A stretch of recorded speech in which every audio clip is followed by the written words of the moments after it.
feel like the principal. Well, Israel, in front, right here. Obviously, you've been kind of targeting this fight with Dricus for a while, even when you were a champion. So I guess now that you're only a few days away from actually getting to fight him, I guess, how was camp? What are the emotions this fight week? And yeah. Camp was awesome. It was refreshing. It was one of the best ones, if not the best one yet. And the emotions this fight week, it's calm. What in fight camp specifically, if you could say, made this one of the best ones? Just we reshuffled the deck. We changed the way we just pretty much kept what was useful and discarded what was useless for us. And we upgraded the program itself and had a preseason, had training blocks, not just going hard all the time, and then getting injured and stuff. Was that a conversation you had with your camp, or did you approach them and say we got to get rid of some stuff? I think they saw, the schedule that I was on and some of the other fighters in our gym. I had 5 fights in 16 months as a champion. And again, it's not just the fights itself, it's the work we have to do to get ready for the fight. So they saw the detriment that was doing to me and some of the other fighters. So it was good to refresh everything.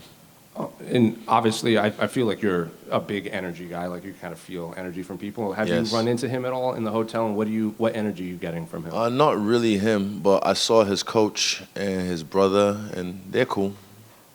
You said, I don't care about belts, I'm coming for heads. And I think you said you wanted to show off yourself in this octagon. So I guess, how do you view success fighting Dricus? Is it beating him? Is it beating him spectacularly? Is it just putting on like a fight that fans are enjoying? How do you view success against him? Success against him will be all 3. Did you see the footage of his coach using a taser in fight camp when people were out of position and grappling stuff? He would like tase their feet and stuff. Yeah, Eugene uses knives.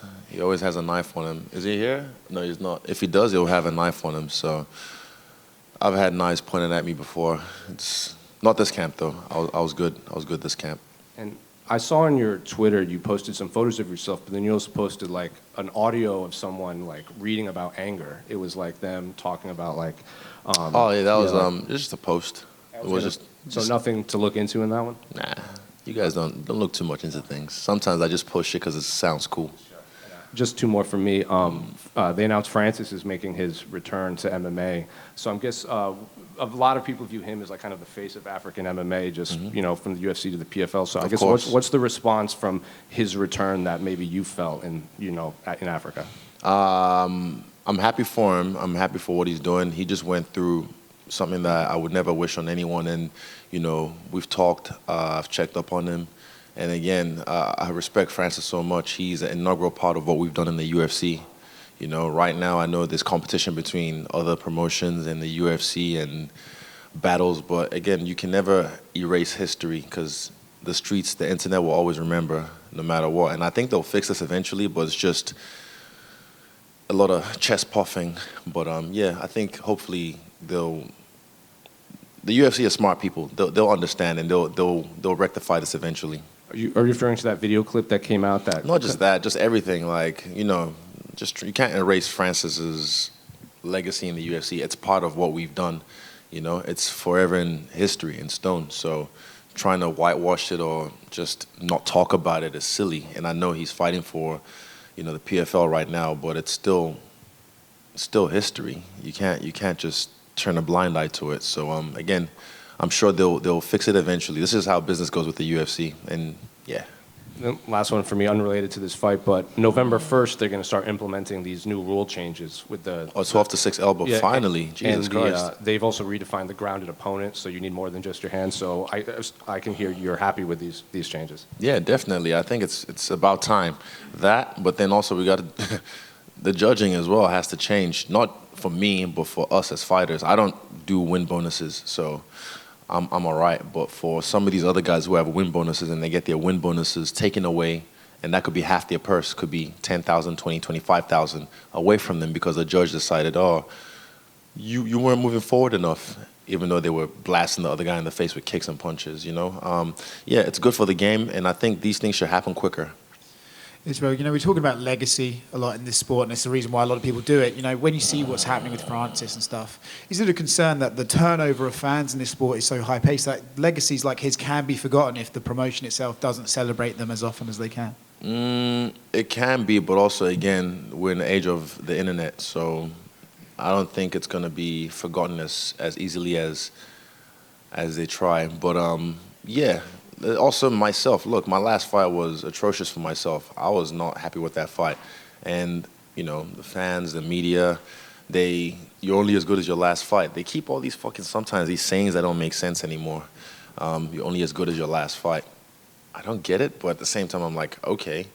But, yeah, so for me, even this weekend, I kind of want to do what I have to do.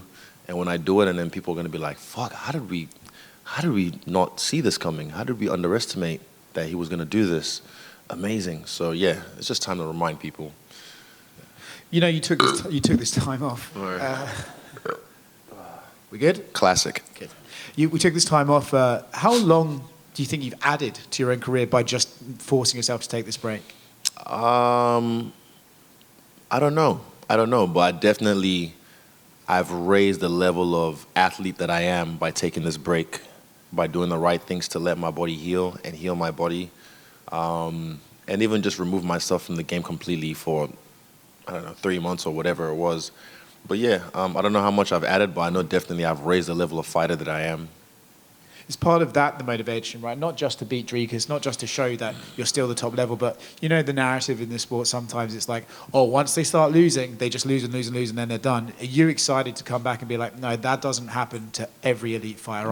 They said that after New York when I fought Alex Pereira, they were like, oh, nah, he's done. He should pack it up. They always say some dumb shit like that. But a lot of these fans, they're not, they've never done what we've done. So, yeah, I don't really pay attention to that kind of stuff. I know what I can do. My team knows what I can do. And it's just time to show people what I can do. Israel, over here. Just a lot has been made as obviously like you taking the time off and making a lot of changes in your life. Of all those changes, which ones would you say was like the hardest to make and probably required the most honesty from yourself with your own self? Breakfast. No. Breakfast? No.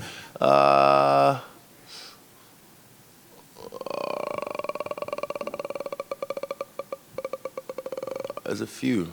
A tedious one was probably not really hard, but like the little things like the ice baths and using the hyper ice machine, because it's just, I'm tired. I've fucking just done VO2 max workout. I get home, I gotta put this fucking moon boot on all the way up to my groin and then sit there. So these little things, and once you do them, you're fine. Every time I'm about to hop in a cold plunge, my mind always tries to say no, because that's self-preservation, but I just override that, and it calcifies your mind. You get used to saying no to your urges of relief or whatever, and then you learn how to go through the fire or ice. You mentioned before that the vibe is calm this week. Why is that calm? I think also because a lot of people expected, like, man, it's going to be a crazy, fiery build-up. Where's that calmness coming from? Experience. A lot has happened in the last 11 months. I've had to go through some life shit myself. My life really, my personal life really is, like social media or shit like that all the time. So for me, I had to go through a lot of life stuff and a lot of soul searching and a lot of, what do I want from this game? What do I want from life? Where do I see myself? All that kind of question. What do I want my legacy to be? All these questions I had to ask myself and have an honest talk to myself. And yeah, eventually I just knew when I came back, I wanted to be like reinvented. I wanted to be a different, what did Kobe say? Same animal, but a different beast. Yeah. Israel. Oh, sorry, not done yet. Yeah. Almost done. I was going to say, that face-off that you and Dricus had, it went for ages, but it was such a calm presser, and then the energy changed. What was it that made the energy change so abruptly?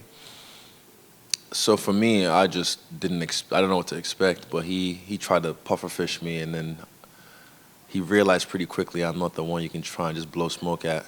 And yeah, he felt my energy, and he understands. He knows who he's dealing with now. That moment right there let him know. He got to look into my eyes and see who I am. Yeah, I don't know what brought it on, but it's just deja vu. I've been here before.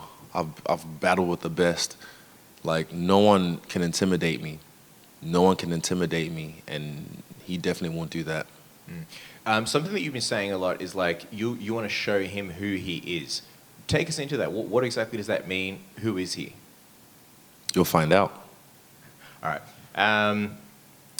This guy, he's been waiting. Israel, what are you expecting from Dricus on fight night, and what do you make of being, the odds-on favorite for this one, and Dricus, the champ, is the underdog? I don't know. I didn't really know I was the favorite. What do I expect from Dricus?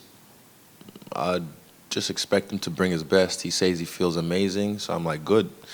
That's what I want. Israel, just to your left. You're obviously one of the most active champions throughout your first run as champion. Would you be looking to return to that same activity level you had with a win over Dricus this Sunday? I'm not even looking past this Sunday. I'm just looking at this Sunday. Yeah, and after that, I'll deal with things as they come. I heard you mentioned, there was a bit of an injury when you fought Sean last year. I guess how important was that time off for you just to heal the niggling injuries and things that, with your body you could eventually get right with that time off? It's really important. You have to. But again, I've always fought with something wrong. Like 2 weeks before the Miami fight, I did my knee. I didn't pull out. It was really bad. I could have pulled out, but I just knew this is an opportunity of a lifetime, and it paid off. So, yeah, sometimes you roll the dice, you hit. Sometimes you get snake eyes. But, yeah, I just had to pull back and just manage my risk better. Yeah, and with the win over Dricus this Sunday, you'd become only the second three-time UFC champion in history alongside Randy Couture. I guess, do you have any thoughts on that sort of accomplishment? No, I haven't really thought about it. It's just focus on Dricus and the rest will come. Thank you. That's right here. Dricus said in an interview a few days ago, I can't remember it was who, that he needs to be perfect to beat this guy. That was his quote. Does that already show to you that there is some maybe doubt in his mind if he doesn't put on a flawless performance, that he maybe knows he can't win this? He needs to be perfect. I don't know. We'll see. You have to ask him.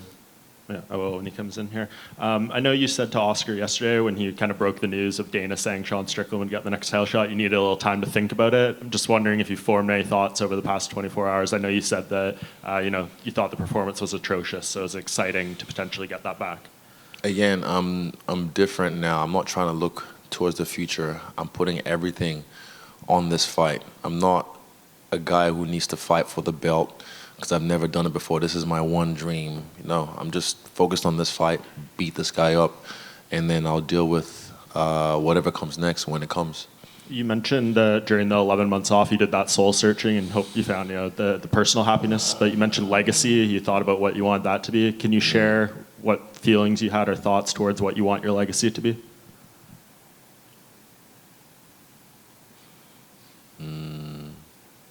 That's for myself. And just last thing, that 11 months is the longest break you've had since you started combat sports in 2010, which is just insane to think about. That's like a normal break for most UFC champions we see. So for you, how much have you kind of evolved during that time, and how much do you think the freshness might affect your performance? I think you guys will see the best me you've seen yet. I'm the biggest I've ever been, the most muscular, I guess, I've ever been. I feel faster. I surprise myself sometimes with the speed that I'm hitting with. I'm not really hitting hard, I'm just really sharp. And I feel like a blade in this one. So, yeah, it's been good to refresh myself and reset myself. And now, let's get it. Israel, just over here, man.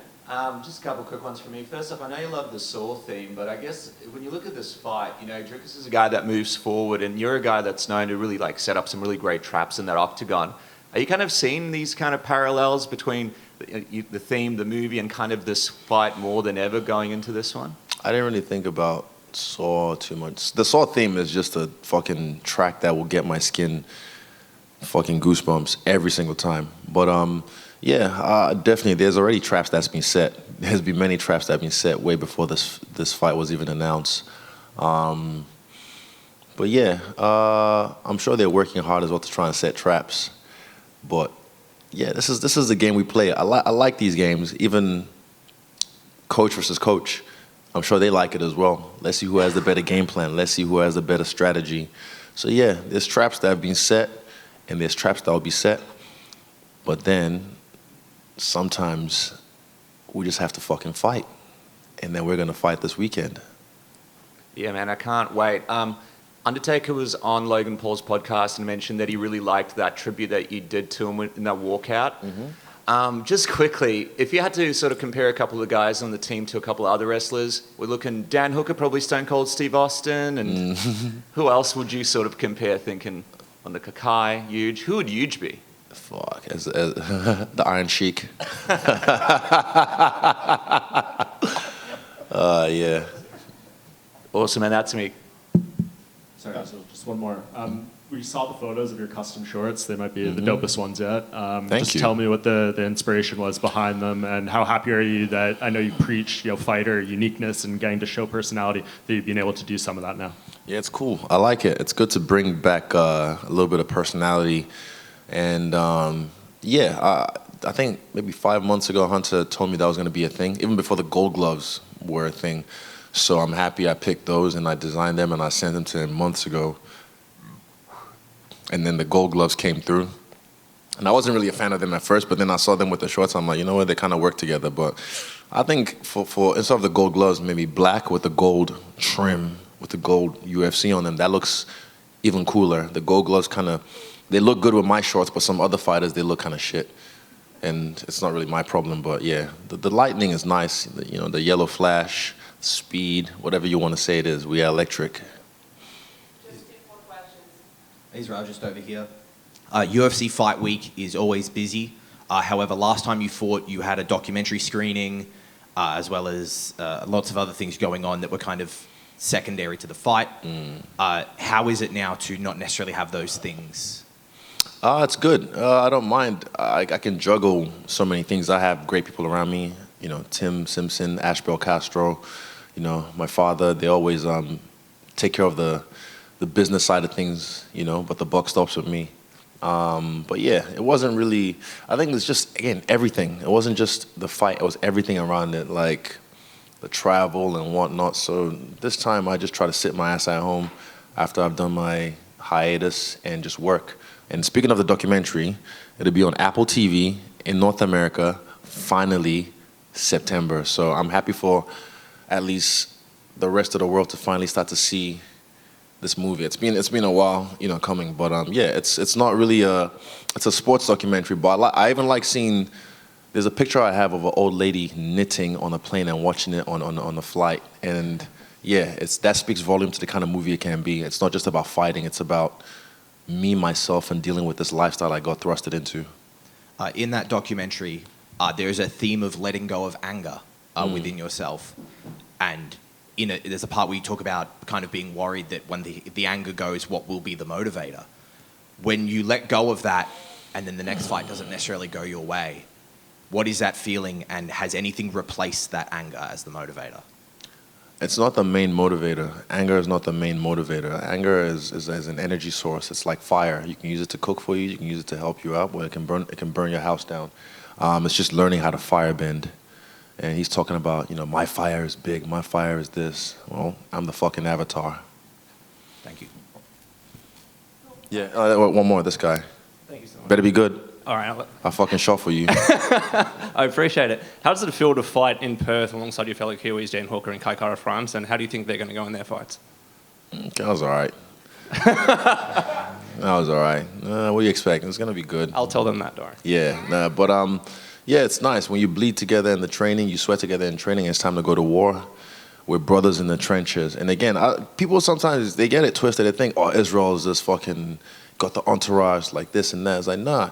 These are moments in history that the people who have helped me get ready need to see in real life. So we bring a lot of them with us to experience these moments. It's not just whoever is on our team, the mob that you see us rolling with, they are all integral parts of the team. It's not just there for looks or show. These are all soldiers. And when we go to war, we hold the fucking line. Yeah. And last question. Dana White recently shared that Sean Strickland is going to be getting the winner of you and Dricus after this weekend. How do you feel about that? And do you think he should be in line as opposed to the winner of Rob Whittaker? You're not listening, are you? we've already answered that. We talked about that earlier on. All right, that'll be the last one. But yeah, thank you. This was fun. And yeah, till next one.